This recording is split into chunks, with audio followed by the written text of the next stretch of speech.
மகாபெரிவாச்சரணம். ஸ்ரீ லலிதாரக ஸ்ரீகிருஷ்ணநாமத்தில் வாக்தேவதைகள் நம்பிக்கையின் நாமங்களாக சொல்லிக்கொண்டு அவளுடைய அனுகிரகத்தை சொல்லக்கூடிய நாமங்கள் கடைசி அதிகாரமாக வருகிறார்கள். அவள் எப்படியெல்லாம் அனுகிரகம் செய்கிறாள், நாம் எப்படி செய்தால் அவள் அனுகிரகம் செய்வாள் அப்படின்னு அழகாக நிறைய சொல்லிட்டு வராங்க. அப்படி சொல்லும் பொழுது சவ்ய அபசவ்ய மார்க்கம் அப்படின்னு சொல்லிட்டு அந்த மார்க்கத்தின் வழியாக சொல்லக்கூடிய விஷயங்கள்லாம் சொல்றாங்க. அப்படி சொல்லக்கூடிய அந்த விஷயங்களில் அவள் எப்படி நம்மை காக்கிறாள் என்று சொல்லக்கூடிய அற்புதமான ஒரு நாமாவளி. ஓம் சர்வாபத்விநிவாரண்யை நமஹ. ஓம் சர்வாபத்விநிவாரண்யை நமஹ. இப்போ பதம் எப்படி பிரிக்கணும் அப்படின்னா சர்வ ஆபத் வினிவாரணி அப்படின்னு சொல்றது. சர்வ அப்படின்னா எல்லாம் அப்படின்னு தெரியும். ஆபத் அப்படிங்கிறது ஆபத்து அப்படின்னு நம்ம சொல்றோம் இல்லையா. நம்ம சொல்லுவோம் ஆபத் பாந்தவன் அப்படின்னு. ஏன்னா ஆபத்து காலத்தில் பந்துவாக இருந்து எப்பவுமே நம்ம கூட இருந்து காப்பாற்றக்கூடியவன் சொல்றோம் இல்லையா. அடுத்தது நிவாரணி சொன்னா காப்பாற்றக்கூடியவள், நிவாரணம் செய்பவள். முன்னாடி ஒரு வி சேர்த்திருக்காங்க இல்லையா, அப்ப விசேஷமாக நிவாரணம் செய்பவள். ஏன்னா முன்னாடி சொல்லும் பொழுது சவ்ய மார்க்கம் அபசவ்ய மார்க்கம் அப்படின்னு சொன்னாங்க இல்லையா. அதன் வழியாக யாரெல்லாம் உபாசனை செய்கிறார்களோ அந்த பக்தர்களுக்கு எப்படிப்பட்ட ஆபத்துக்கள் வந்தாலும் அப்படி அதே எப்படி செய்வாளாம், பணி போல அப்படி நீக்கி விடுவாளாம், அவற்றை இல்லாமல் ஆக்குகிறார். ஏன் அப்படின்னா நம்முடைய முற்பிறவியில பெரிய பாவம் மூட்டை நம்ம கர்மாவை சுமந்து கொண்டு வருகிறோம் இல்லையா. அப்படி இருக்கும் பொழுது அது எல்லாம் உடனே போயிடுமா அப்படி செஞ்சோம் அப்படின்னா, அம்பாளின் அனுகிரகத்தால் உடனடியாக தீருமா அப்படின்னா அது கிடையாது. ஆனா பண்ணின கர்மத்தை நம்ம அனுபவிச்சுத்தானே ஆகணும். அதை அனுபவித்துத்தான் தீர வேண்டும். அப்படி வரும் பொழுது அந்த துன்பங்கள் வரும் பொழுது அதை தாங்கிக் கொள்ளும் மனப்பக்குவத்தை அம்பாள் கொடுப்பாள். அதுவும் இவர்களுக்கு தாங்கிக் கொள்ளக்கூடிய சக்தியையும் சாந்தத்தையும் அனுகிரகம் செய்கிறாள் அப்படின்னு சொல்றாங்க.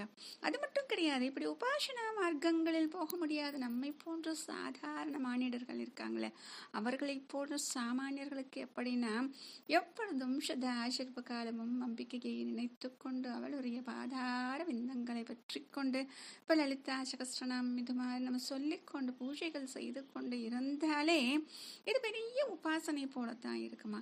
அதனால் அவர்களுக்கும் எப்படி உபாசனா மார்க்கத்தில் போறவர்களுக்கு வந்து ஆபத்துக்களை நீக்குகிறாள் இல்லையா, அதே போல இவர்களுக்கு வரக்கூடிய ஆபத்துக்களையும் விசேஷமாக நிவாரணம் செய்கிறாள், காப்பாற்றுகிறாள் சொல்றாங்க. ஆக எதிர்பாராமல் வரக்கூடிய துன்பங்கள் எப்ப வரும் எப்படி வரும் நமக்கு தெரியாதே, அந்த துன்பங்களை நிவர்த்தி செய்து காப்பாற்றுகிறாள் அப்படின்னு சொல்றாங்க. சொல்லும் பொழுது அழகா ஹரிவம்சத்துல விஷ்ணு சொல்லக்கூடிய ஸ்தோத்திரம் துர்க்கையை பார்த்து சொல்வாராம். மனிதர்களுக்கு எப்படிப்பட்ட ஆபத்துக்கள் வரும் அப்படின்னு சொல்லிக்கிட்டே வருவாராம். அதை காப்பாற்றக்கூடியவளாக இருக்கிறாள் இல்லையா. அப்ப சொல்லுவாராம், நீ ஒருத்தியே தான் லோகத்துல வரக்கூடிய ஆபத்துக்களை எல்லாம் நிவாரணம் செய்து ரட்சிக்கிறார்.